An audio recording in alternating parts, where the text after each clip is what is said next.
120th episode of our podcast, the SOS Show with me, Sujata, has Dr. Neerja Birla, founder and chairperson of Aditya Birla Education Trust and Mental Health Initiative, Empower. Dig into the episode to find out why we all need to be mental health literates, increase compassion, and thereby increase wellness and well-being in the world. Hi, Dr. Neerja. Welcome to our podcast, the SOS Show. It's so lovely to have you. What a pleasure and what an honor. Thank you so much. Thank you, Suchita. It's wonderful to be here. Wonderful to have you, ma'am. And just to start off the conversation, Empower Mind has been doing so much of work when it comes to mental health space. With our understanding of mental health space, and I have been in the ecosystem for the last 10 plus years, because of personal reasons, I've understood one thing about the mental health ecosystem and people in general, and that too amongst the educated and the elite, if I may say, or if I may call, is that mental health for people means mental illness. And they're very quick to other it and say, this is not our problem, this is my neighbor's problem. And I'm sure you have encountered the same with your work in mental health space in terms of stigma and indifference towards it. What are your thoughts? No, absolutely. In fact, that is one of our biggest challenges. Right from the year we started, even till now, our biggest challenge is to combat the stigma. So there are two kinds, right? There is sometimes where you have a lot of people who actually don't understand what is mental illness. They don't understand the symptoms. They very often ask that, but how do we know we have a mental illness? So there are people who are not even aware of what it could be, or what the symptom could be, what is it that you feel when you have a mental illness. They don't know that because, like, say, when you have physical pain, you know that if the minute you, like, say, fever is an indicator, right? So you know if you have fever, you know you have to go to the doctor, for example. Or if you have pain is an indicator. You know you have pain and you need to do something about it.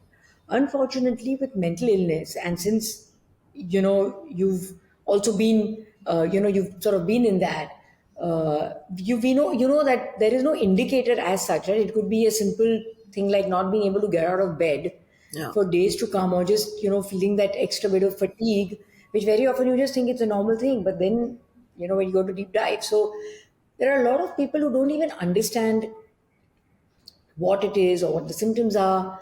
And then you have a huge lot of people, a huge core of people who actually know what it is, but the stigma is so deep, is so ingrained that they still don't want to acknowledge it. Yes. They don't want to acknowledge it because they think it's a personal failing. In fact, just yesterday, I was talking to somebody and I asked him that, how's your daughter? And he said, पता नहीं, पहले तो ठीक ही थी, शायद मेरी upbringing में गलती हो गई.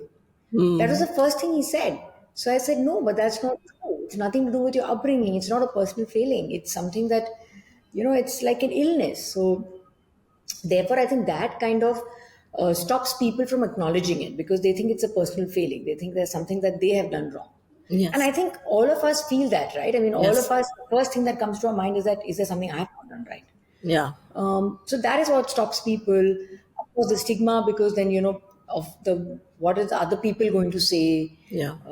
Therefore, you don't want to acknowledge it yourself, and then you don't want to seek help for it. So I think we face that at every step of the way. Yeah. At every step of the way, that stigma, that challenge is just so much that to break through that in itself is, difficult. Yeah, it's a huge ingrained in the DNA sort of a challenge, and I'm so sort of grateful that so many people are working towards doing this, and hopefully it can be achieved in the next 5, 6, 7, or 10 years. Coming to the very recent debate, Dr. Neerja, was about what Narayan Murthy said, and we're talking about the work hours and how that affects our mental health and well-being. And he said, and because he being such a successful person, said that 70 hours plus week is something that's very important for everyone to function and to optimize their own selves, for the country to be achieving a certain kind of economic independence and power. And it's also been sort of presumed that, and the culture that says that in order to achieve greatness, and it's ingrained in all of us, in order to be number one, in order to compete at the global stage, you need to put in those hours of work. And this has been seconded by people that we look up to, the Elon Musk and the Jeff Bezos of the world. India already is at the current stage one of the highest, working hours is 47.7 hours a week, which is more than US, UK, Germany. What are your thoughts when it comes to working hours and mental health? And is this something that we seriously need to debate on? So, I honestly feel that nothing needs to be in such extremes, Yeah. right? Yeah. Then also the number of hours that you're clocking. I think the important measure is what are you achieving in the number of hours that you're putting in. If you're going to put in 70 hours of work, but you're going to work inefficiently, Yeah. ineffectively, then it's of no use. You can then be putting in 100 hours of work also, right? But Yes. even if you put in 10 hours of work and you're working effectively and efficiently and you're still reaching your targets and goals, then, then that's fine. So I would imagine that, I guess what he probably meant is that it's important to work efficiently, it's important to work smart, it's important to work effectively because we need to meet our targets and our goals. See, I'm also a very ambitious person, and I do believe that stepping out of your comfort zone is very important. Yeah. But I also believe in overall well being, right? Which is then a factor of your work. And I view work as something that I'm passionate about. So it's a part of your DNA, right? So what you Yes. work, what you do, uh, how are you then? And also there are other facets to it, whether there's spirituality, there's exercise, there's fitness. For me, being out in nature, travel, all of that is a part of a sense of that gives you a sense of well-being, and work is definitely a part of it. Obviously you have to put in more number of hours in work in order to achieve your goals, but you don't have to beat yourself. You don't have to beat yourself to achieving it. There are better ways to do it, there are smarter ways of doing it. Yeah. I could be putting in 10 hours of work and still feel exhausted because of the way I'm working. I'm just not working effectively. So I may put in fewer hours, but still be stressed, still be exhausted. And I could be putting more number of hours because I enjoy doing my work and that's what I want to do, and still feel upbeat and still not feel exhausted. Yeah. So I think number of hours is a way of saying that you got to put in X number of hours to do your work to reach your targets. But I think what you're putting in, the quality of work is more important than the quantity of the work. So Yeah. as long as you're able to sort of meet your targets, you're able to do that. And what are the best ways to optimize your output is what we need to look at. And therefore, well-being becomes very important because I think overall well-being definitely optimizes output. So, for example, over here, we are really focusing a lot on well-being. So, like I said, I am very ambitious. And I'm ambitious in the sense that I want to reach out to as many people as we can. Yeah. So, our targets at Empower are high. We want to impact as many people. So, obviously, you have to put in that number of hours. But, like I said, well being, very important. We also have a lot of Friday engagement activities here. If you come on a Friday, you'll see there's music on. Very often I'm on a Zoom call and I can hear the music loud and I'm saying that, is there a party going on? They'll have like Zumba classes, they'll have mindfulness. So we have like Fridays is like a good way to end the week. Uh, I've made it mandatory for everybody to go on a trek once a year. So, all of that, I think well-being is just an overall concept, and I think it's very important to focus on that. Yeah, absolutely. Tell me, Dr. Neerja, in terms of the corporate sector's understanding of mental health, you've put all this because you have a certain understanding when it comes to mental health space, but corporates are very strict when it comes to getting the output from their employees. And this has been one of the reasons that we have seen mass resignations in the last couple of years. There's also this impatience to reach to the top. And then in the past couple of years, including the pandemic, we saw a lot of incidents like the girl who was found lying dead near her desk. She was working all night in the advertising firm and also in the Japanese public broadcasting. I would not like to take the name.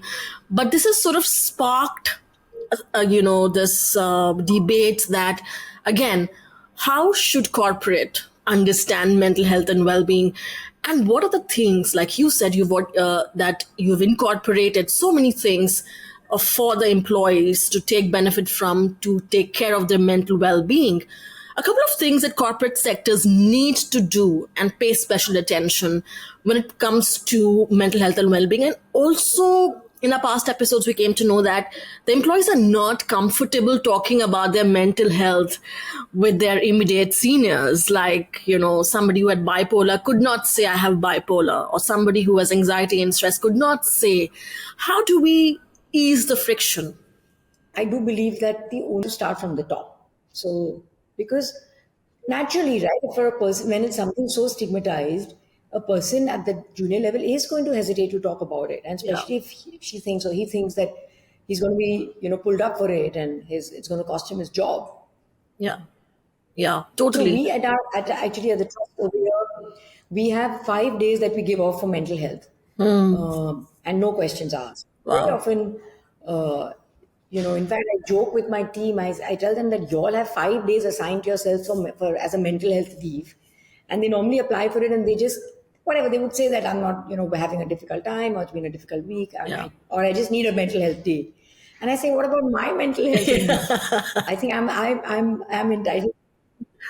Yes, So, yeah. So, I absolutely. mean, Yeah. I guess you can Yeah, realize it. yeah, yeah. And so well put in terms of it's always top down, and the high achievers, you can be a high achiever, and you can also have anxiety levels, something that people at the top must and should understand. When we talk about Empower Minds mental health app, Dr. Neerja, it's 1,25,000 plus therapy sessions, 12 million plus lives touched. What are the some of the patterns that you could have perhaps noticed about people's mental health? Anything that came to your report? Anything that you feel that needs you or your team feels that needs urgent addressing? So, one very, well, now I think we're used to that. But when we had first got the statistics, when we first launched the helpline during COVID, um, we saw that 85% of the callers were male. Wow. So Okay. that was a very high percentage of male callers. And we see that trend still continues, where a larger proportion of callers are male, which is quite telling in two aspects. One, that obviously men also feel judged, and because it is so stereotypical that men are not supposed to share their emotions, Yes. and here you have a helpline where they're incognito, so you have much more males than talking about it than females, right? But the other fact also tells us that questions that is it that females or women don't pay attention to their mental health, and it's always put on the back burner because there's always so many other things that as a woman you got to do, especially if you're working, Yes. that does it just go on the back burner. So I think it was both, but I think that was quite telling. And of course, the other thing that comes is actually that because we're working with so many different stakeholders, different communities, different age groups, Yeah. the challenges or the issues that every group faces are quite different and are quite, sort of specific to that age group. So it's almost trend agnostic, if you know what I mean. There's no one set trend. We're seeing different things coming up with different people and different communities. Um, but yes, I think the overarching issue that really comes is the stigma, that it's still it is still stigmatized. Of course, I have to say that we're very proud of the work we've done. We've, obviously got it to center stage, the conversations. Yeah. But of course, there is a lot to be done.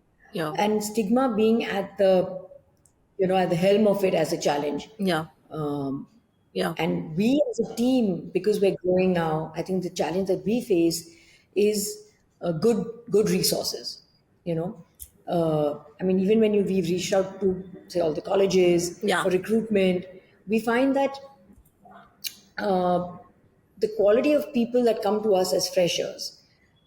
Let's put it that way. I would have liked to see a better quality of people coming to us as freshers. So I think that is something, which gap that needs to be filled, Yeah.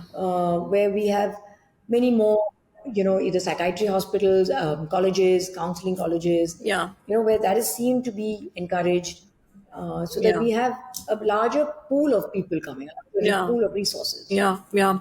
That's such an important point, Dr. Neerja, in terms of the gap to fill when you're trying to recruit people. And perhaps that one of the reasons could be because of the stigma attached, that people do not want to get into the field of mental health space because there is a huge stigma attached to it.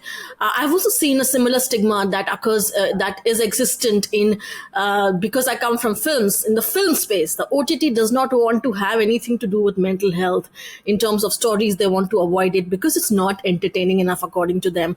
The stigma is penetrating at that level. So, how do you reach people and how do you educate them if not through stories, if not through getting the right people to work and fill the gap? We recently did an episode with somebody in Jaipur, and they said the stigma and understanding, even in cities like Jaipur, which is supposed to be like this thriving city that we all go to, is deeply, deeply ingrained. So, Dr. Neerja, in terms of one, penetrating the lowest common denominator, what can the system do, and what is the kind of speed that needs to be there to penetrate them? And the second is that how do we sort of educate people even in these levels, even in the levels of like recruitment, even in the levels of storytelling, to tell them that you need to pick this up for it to penetrate faster? Yeah, yeah. So I think, in fact, the first point that you mentioned about stories on OTT. So we developed actually 6 stories. Uh, all 6 of them. It is an anthology, and each story deals with a different set of people, a different family. The setting is very different. Age groups are different, and each of them dealing with a different kind of a mental illness. Because I also believe that the best way to communicate and the best way to kind of drive awareness is through stories. And what better platform than something like OTT, which is really seen by so many people. Unfortunately, and you've hit the nail on the head, they're great stories, really hard hitting. Couple of them really sent a chill down my back. When you see it, though we are working with it day in and day out, when you see it in a story form, it really hits you hard. But none of the OTT platforms are willing to take it because they just think it's not going to sell. So I feel that each one also has to have a little responsibility, right? Where is the social responsibility? I mean, even the OTT platform, even if you put it in numbers, okay, so I know that obviously nobody wants to have a dent in their top line, right? Fair enough. But there is something that you do for social responsibility. And even if it means that you want to subsidize it or put out something where they may not get that much of revenue, I'm sure they're making revenue everywhere else to cover up for it. But then this becomes part of their social responsibility. And I feel that if people like that or organizations like that don't leverage on that position to send out a strong message, who would, right? I mean, at the end of the day, we all do have a social responsibility of giving back. And I think if some of us are blessed with that, and we have to, use it to our advantage to spread the word. So I think I was very hopeful that some OTT platform would take it up, but unfortunately, nobody has as yet. And I mean, we're just waiting for it to see the light of day because it's a great one, and I was really excited about it. So I think the best way to do it is just to drive dialogue. I mean, like say at the grassroots level, when we work in Maharashtra, we've been working with the rural district hospitals, and we first started, we've got about 70, 50 fellows who are working in Maharashtra. They are trained, and then they are training other volunteers with basic general mental health literacy workshops. And everybody who comes to the hospital is put through a screening. So we do the screening, and from that, there is, we're generating awareness about it. And that's how we can do it, because the only way to do it is to tell people about it, to talk to people about it, I mean, because otherwise, how else do we do it? And that just has to percolate down all levels. Absolutely. Coming to infrastructure, Dr. Neerja, when you're talking about infrastructure in the mental health ecosystem, I can talk about Delhi because I've seen the Delhi infrastructure, and we feel that the intervention by the government is not enough. I think government is again top down. So unless the government intervenes at a very basic level and shows more participation when it comes to mental health, the systems, the infrastructures, they're not going to get rectified. And again, to approach the government, they already know about it. But again, to pursue them and keep pursuing them and keep hammering it is something that it needs a collaborative effort of people in the mental health system. What are your thoughts, ma'am? Absolutely. So, very often I think, Suchita, what also happens is that even when the person at top gives a directive, Yeah, right, yeah, your entire team has to be aligned to be able to carry it through. And we see that very often, like say in Samvedna. Now, we took on Maharashtra when Mr. Tope was at the helm. And he was very, very broad minded and he was very forward thinking. And when I went to him with the proposal, he immediately gave a go ahead, right? So he gave the go ahead, but to actually kickstart it took time because, and multiple visits and couple of calls from him because people below were not taking it forward. Even after that, we see that different districts, because there are different people at the helm, take longer to react to situations. So I think it's an entire machinery that has to sort of work in tandem for things to really get executed and implemented. Otherwise, there will always be some gaps. And we see that in our organizations also, right? I mean, I may give a particular directive or may say that let's do it in this manner, but my team also needs to be aligned, follow through. So, I mean, I think a lot of times things are said, may not get followed through. But yes, having said that, I think we want to work with different states as well. And I think if having that support from the government really goes a long way because the network that then you have access to is just massive. And that really helps scale up because then the impact numbers are at another level. yes, yes, absolutely. Nobody can move till the top moves. We'll just keep trying to swim, but trying to reach and make changes. But unless the king says yes, the government says yes, it's sort of difficult for all of us. But I think all of us are trying to create some dent, some impact, and hopefully it's happening. When it comes to initiatives by Empower Mind, Dr. Neerja, tell me about what is the future that you're looking at in the next couple of years. What are a couple of things that you feel that you will add, or it's already being in the pipeline, the processes? A bit about that. I think in terms of impact, we want to move in the same direction in terms of we're already working with, age wise, we're working with different age demographics, with youth being our center of focus, Yeah, but we're also working with the plus 40s. yeah, And I'm saying plus 40 because I think now the youth, I think you would consider up to 40 as youth, yeah, 40, 45. So we're working a lot with them. So we're working with different age groups. We're also working with several different communities, right from the corporates to the NGOs. We're working with schools, colleges.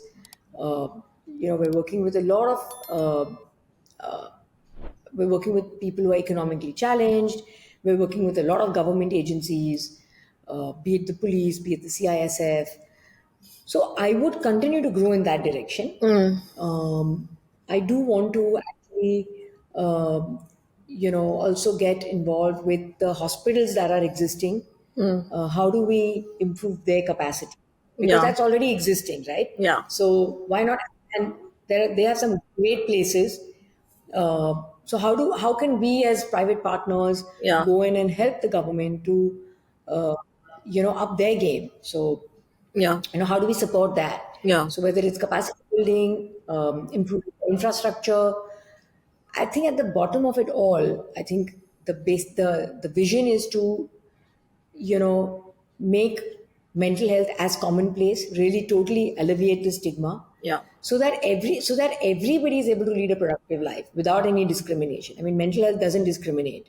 So why should the treatment be discriminatory, right? I mean, yeah, right now, in rural India, we heard of so many stories, so many times we've heard that firstly, to get the person who's suffering from a mental health disorder to the hospital, the family member doesn't want to do that. yeah, And even if they get them to the hospital, they kind of disown that person because even after the person is well, they don't want to take the person back, yeah, right? yeah, So, I mean, I just feel so bad yeah, because the person who's suffering is already suffering, yes, right? And then you don't have the support of anybody. yeah, You just feel so alienated, so isolated. It's just so horrible. So, how can we help the mental health hospitals also to sort of ramp up and as private yeah. players, how can we help that? I think that would be my next level of intervention. Yeah, yeah, absolutely. Also, in terms of that will be great because even people who are sitting in the front desk, like the people who take calls, people who get the patients in the hospital, they do not understand what is compassion and how to treat people with who are coming with any Yeah. form of mental health issue. I think that basic compassion treating is lacking. But before that, the compassion views that I want to get from you, just quickly in terms of how do we nudge the government? How do all the bodies come together to nudge the government, even at the basic level of the implementation of the policies that they have done, but have actually not got implemented so far? The various players who are working in the mental health Yeah. space, how do we come together? I think that one needs to show impact, right? And I feel that in showing impact in a work like mental health is very difficult. So again, I come back to actually educating and creating awareness. See, when you're something simple as say housing, for example, right? Or even say we also work in the space of menstrual health and hygiene, which my daughter has started, Ujas. Yeah, That's very tangible. You know how many workshops you've had, you know how many pads you've distributed, you know how many beneficiaries, and you know the impact. Immediately, you know what the impact is. It's already impacting them because they probably are not dropping out from school, or they yeah, have better hygiene. So it's a much shorter impact cycle. Something like mental health, as you know, the impact cycle is only so much longer. yes, So it's very difficult to really measure that impact. So, but again, we have to just educate them. We have to just keep talking to them, take them through this journey, take them through the trajectory, and convince them that yes, there is impact, but it may take time, but definitely there is impact. And I think showing impact, probably for all humans, when you see impact of it, you're convinced that acha, ye to kaam kar raha hai, this is working. yeah, yeah, So, you know, yeah, coming back to my earlier point when we were talking about how to make a difference. yeah. So, in the schools that I run, we have a program, and we're actually reaching out to other schools also with it. It's called the Minds Matter program. It's a Minds Matter curriculum. So, just like you have a formal curriculum in an academic subject like a math or a physics, etc., we've created a curriculum for mental health, which basically instills mental health literacy, Yeah, and also along the way, age appropriate, gives the children the right mechanisms and coping skills to cope with their own mental health issues, yeah, makes them more empathetic and less judgmental towards others. yeah, So by the time the child is actually graduating out of high school, out of grade 12, she is already well versed with it. And we want to create a generation of people who are already starting with a non-stigmatized frame of mind.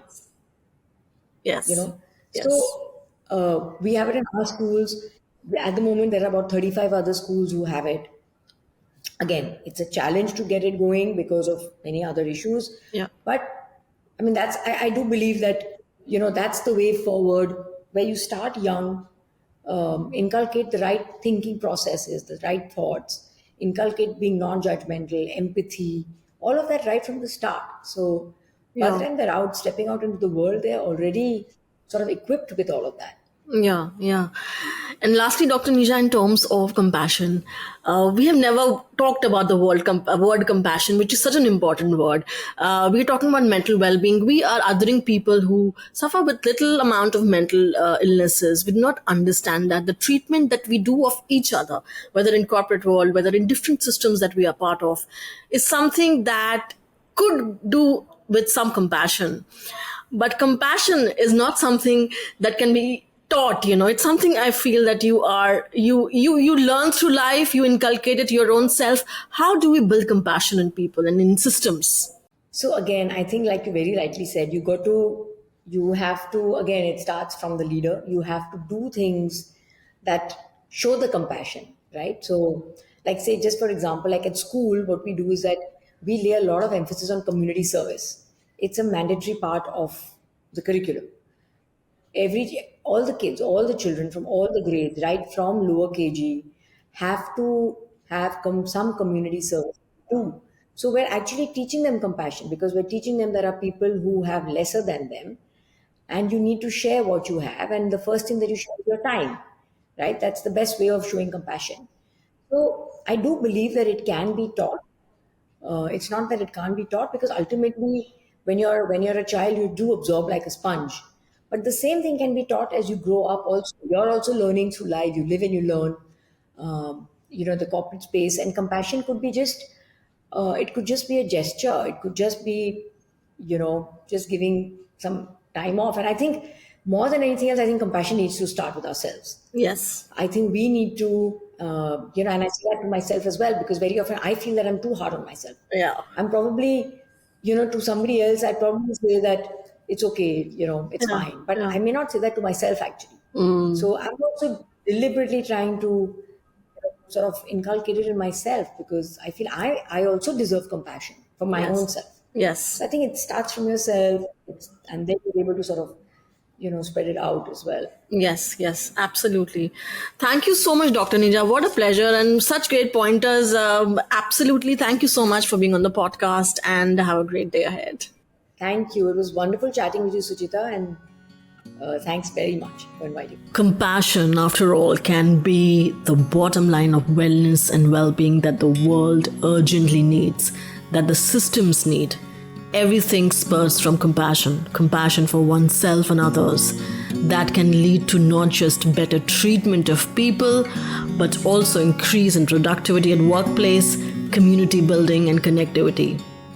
And compassion can be the most important soft skill that can be taught and built.